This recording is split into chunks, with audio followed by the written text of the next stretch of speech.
अस्सलामुअलैकुम नाजरीन, हम आप सबको शहीन ऑनलाइन चैनल में खुश आमदीद कहते हैं। सवाल नंबर 1, कुरान मजीद में हज का जिक्र कितनी मर्तबा आया है?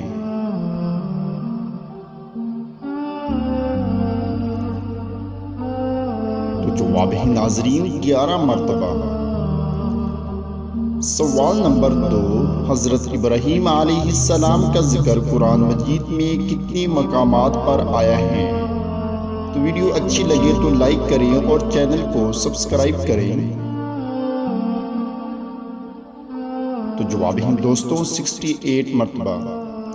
सवाल नंबर 3, इस्लाम में शराब कब हराम करार दी गई?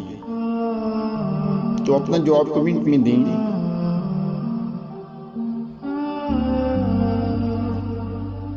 सन 4 हिजरी को।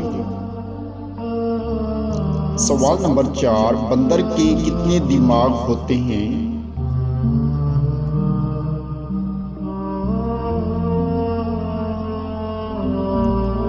तो जवाब है दोस्तों 2।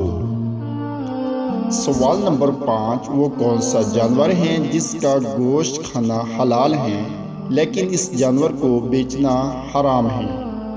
तो अपना जवाब कमेंट में दें।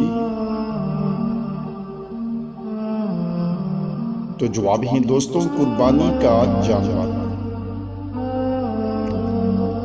दोस्तों, आपने कितने सवालात के जवाबात सही सोचे हैं नीचे कमेंट्स में ज़रूर बताएं। चैनल को सब्सक्राइब करें। शुक्रिया।